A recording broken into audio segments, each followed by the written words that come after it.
हम कई बार शिकायत करते हैं कि हमारे साथ बुरा हुआ, अन्याय हुआ। कभी सोचा है अधिकतर अपने साथ हुए अन्याय का कारण हम स्वयं होते हैं। हमारी मानसिक दुर्बलता होती है, हमारी सोच होती है। जब कोई दूसरा हम पर अत्याचार करता है तो हम उसका विरोध करते हैं, प्रतिकार करते हैं, प्रतिशोध लेते हैं, न्याय मांगते हैं। परंतु जब हम स्वयं ही अपने विरुद्ध अपराध कर बैठते हैं तो क्या? मनुष्य एक दांव खेलता है। कदाचित सामने वाले के छल के कारण वो हार भी जाता है। यहां तक अन्याय है, परंतु वो फिर से वही दांव क्यों खेलता है? अनजाने में यदि पांव कीचड़ में चला जाए, वस्त्र मैले हो जाएं, तो भाग्य को दोष दिया जा सकता है। परंतु ये जानते हुए कि कीचड़ कहां है और फिर से वही पांव रखने को दुर्भाग्य नहीं, मूर्खता कहते हैं। स्वयं पर अपराध करना होता है, ऐसा अपराध जिसका कोई प्रतिकार नहीं, कोई प्रतिशोध नहीं, कोई प्रायश्चित नहीं, जिसका परिणाम केवल पीड़ा है, अंतहीन पीड़ा। कीचड़ तो कीचड़ है, उसका स्वभाव है मैला करना। कीचड़ को दोष देने से पूर्व अपने पांव को उनकी सीमा समझा देना कहीं अधिक उपयुक्त है।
बधाई हो अंगराज, तुम्हारे मित्र के जीवन से उसका सबसे बड़ा कांटा दूर जा रहा है। और यदि मेरी दृष्टि से देखें तो एक महायुद्ध हस्तिनापुर के समीप आ रहा है।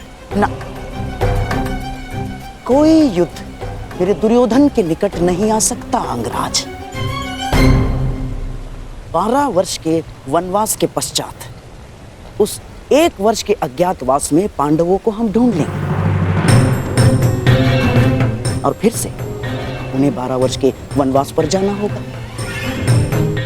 और ये चक्र सदैव चलता रहेगा अंगराज। और पांडवों का वनवास उनकी मृत्यु से पूर्व समाप्त नहीं होगा।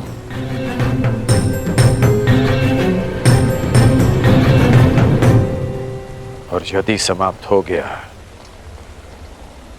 तो द्यूत नहीं,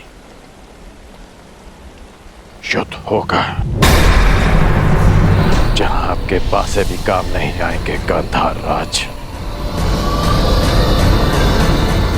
पासे काम आए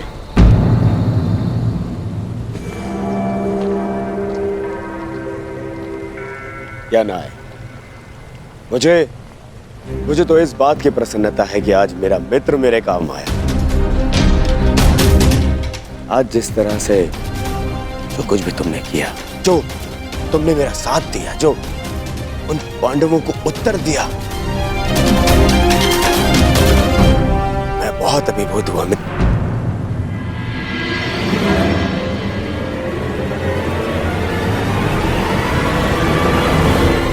आज का दिन बहुत लंबा था युवराज, विश्राम करने के लिए आज्ञा दीजिए।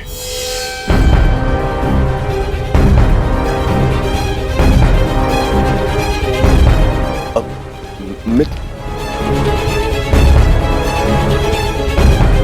मामाश्री, ये युद्ध तो मैं जीत गया, पर कहीं ऐसा तो नहीं कि मैं अपना मित्र हार बैठा? नहीं दुर्योधन, ऐसा ऐसा हो ही नहीं सकता। तुम्हारा ये मित्र अंगराज कर्ण तुम्हें छोड़कर कभी नहीं जा सकता ना। अब तुम चलो, कल की तैयारियां करो। हमें कल इंद्रप्रस्थ जाना है ना दुर्योधन?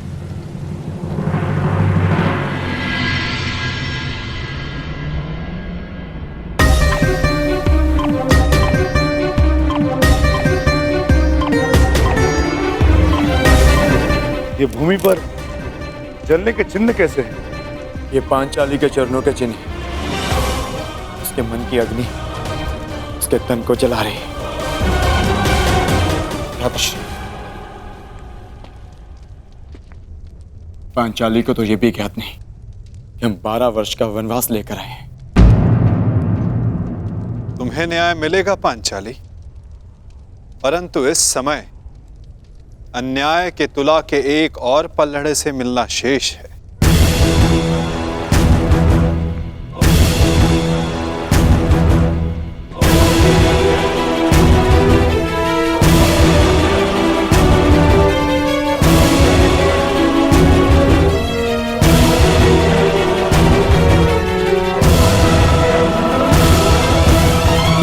आओ महान वीरों, प्रणिपात स्वीकार करो। फहरा आए अपने धर्म की ध्वजा धर्मराज, दिखा दिया अपने गदा का बल विकोदर, अपने बाणों की पैनेपन की सीमा देख आए अर्जुन।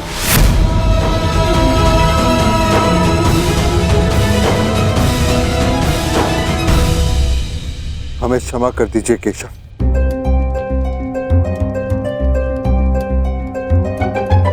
हमने जो कुछ किया धर्म से विवश होकर किया। कदाचित दुर्योधन का भी यही कहना होगा कि उसने जो कुछ भी किया धर्म के तले किया, परंतु धर्म क्या है, उसकी सीमा क्या है, क्या यह सब जानने का प्रयास आप सब में से किसी ने किया?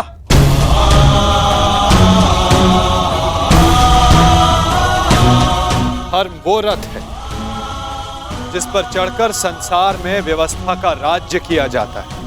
धर्म वो बाण नहीं जिसे हाथ में लेकर अधर्म को तांडव करने दिया जाए। अंधकार में रोशनी देने वाली मशाल यदि हाथ को जला दे तो उसे भी बुझा दिया जाता है।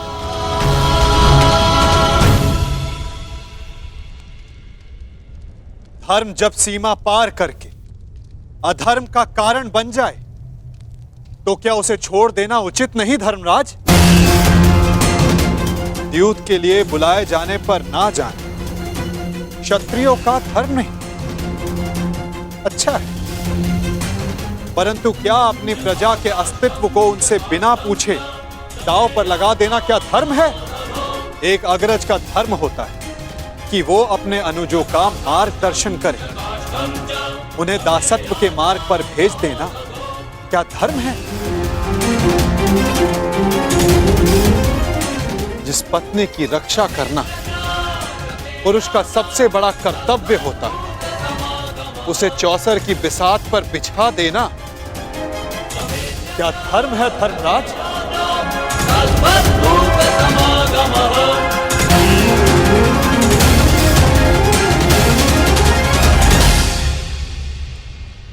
हम क्षमा चाहते हैं वासुदेव।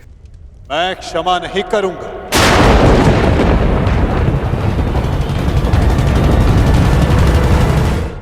मैं क्षमा नहीं करूंगा क्योंकि क्षमा करने का अधिकार मेरा नहीं पांचाली का है। पूछो उससे, क्या उसका टूटा हुआ विश्वास तुम सबको क्षमा करेगा?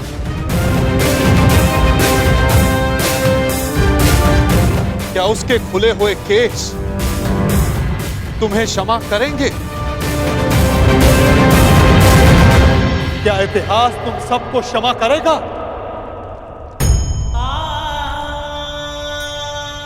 क्षमा तो हम स्वयं को भी नहीं कर सकते केशव। बस एक अवसर चाहिए। अब आप क्रोध में आकर हमारा साथ मत छोड़ जाइएगा। स्मरण रखना धर्मराज, मैं किसी के साथ नहीं, मैं इस समय केवल विरुद्ध हूं।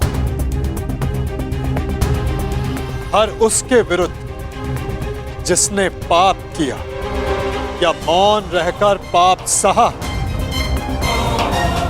यदि मैं किसी के साथ हूं तो केवल स्त्री के मान के साथ हूं। मैं केवल द्रौपदी के साथ हूं। आप बिल्कुल ठीक कह रहे हैं केशव। हमने जो अपराध किया है वो क्षमा करने योग्य नहीं है।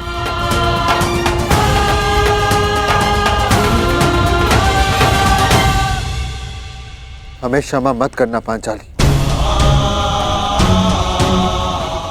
क्योंकि कहीं हमें एक क्षमा भुला ना दे कि हमें तुम्हारे साथ हुए अन्याय का प्रतिशोध लेना है। हमें हमारे अपराध का दंड नियति ने दे दिया पांचाली। हमने हमारी गृह लक्ष्मी का अपमान सहा और नियति ने हमें राज लक्ष्मी से वंचित करके वनवास दिलवा दिया।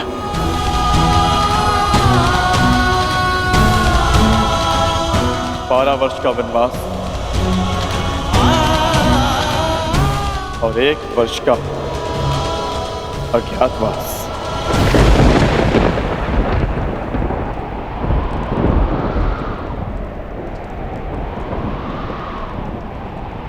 कोई अंतर नहीं पड़ता मुझे, कोई अंतर नहीं।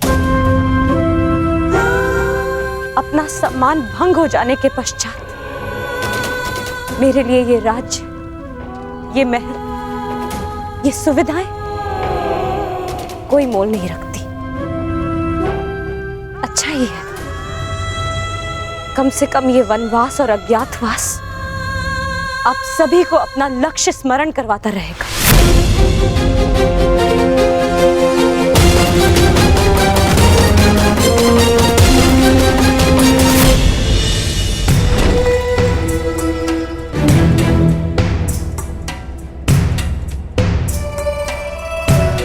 मित्र,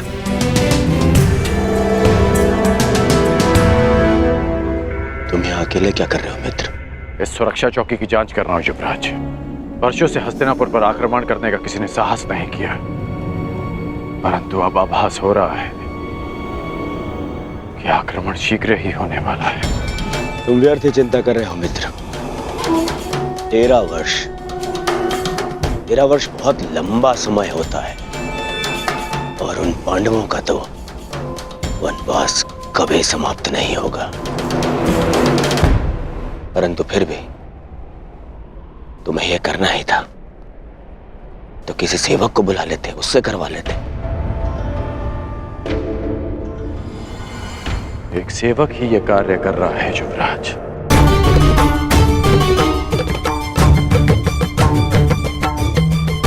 ऐसा मत कहो मित्र, यह आनंद का समय है। इंद्रप्रस्थ जीत लिया है मैंने। मेरे साथ इंद्रप्रस्थ चलकर मेरे आनंद में भागीदार बनो। जो पाप में भागीदार बन जाए वो केवल यंत्रणा में भागीदार बन सकता है, आनंद में नहीं युवराज। तुम मुझे बार बार युवराज क्यों कह रहे हो? मैं तुम्हारा मित्र हूं, तुम मेरे मित्र हो, मित्र कहो मुझे। भरी सभा में अपने मित्र और उसकी मित्रता को लज्जित किया आपने। आपकी मित्रता उसी समय समाप्त हो गई जब आपने अपने मित्र के शस्त्र अपनी सेवा में ले लिए। आपके मित्र के बार बार कहने के पश्चात भी आपने आपने एक स्त्री को लज्जित किया, उसे अपमानित किया। अब जो आपके सामने खड़ा है वो केवल आपका सेवक है। मेरा जीवन और मेरे शस्त्र सदा आपकी सेवा में रहेंगे। आदेश दीजिए युवराज कि आगे आपके इस दास को क्या करना है। बस करो। मेरे जीवन में तुम्हारी सबसे अधिक आवश्यकता है। आपकी हर आवश्यकता पूर्ण करना मेरा धर्म है युवराज, परंतु केवल एक सेवक बनकर, एक दास बनकर, आप मित्र समझकर मैं आपको कभी गले नहीं लगा पाऊंगा। यदि आप चाहते कि मैं आपके साथ इंद्रप्रस्थ चलूं तो मैं अवश्य चलूंगा युवराज, परंतु केवल एक सेवक बनकर चलूंगा।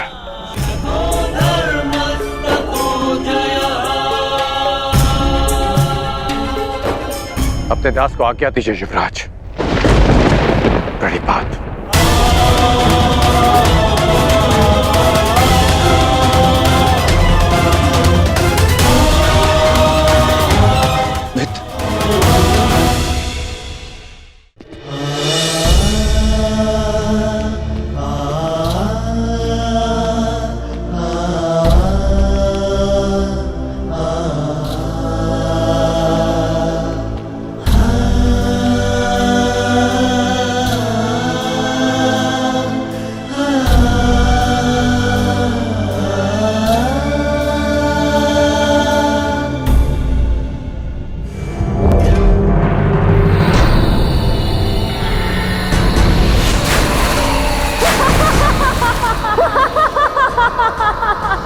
अंधे का पुत्र अंधा। दुशासन, ये वही स्थल है जहां मैं गिरा था। यही मेरे अपमान का ठास उड़ाया गया था।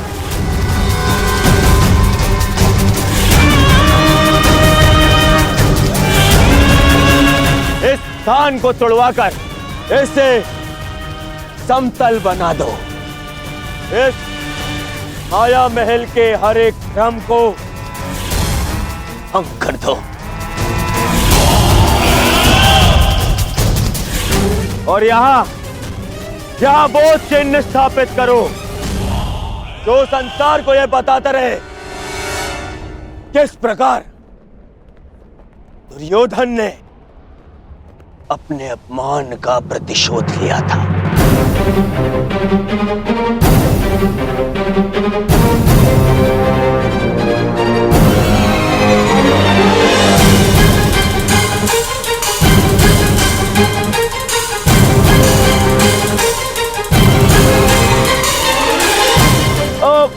भ्राता युधिष्ठिर,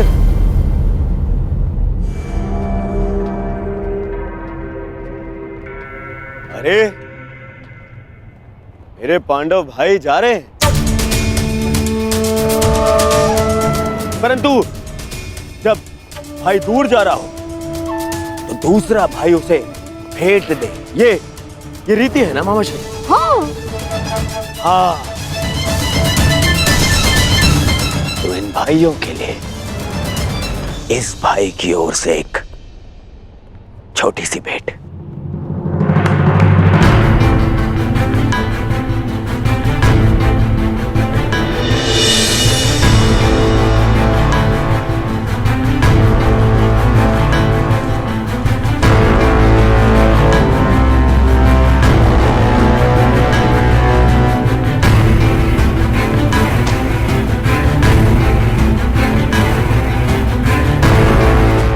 भेंट अनावृत करने की अनुमति चाहूंगा।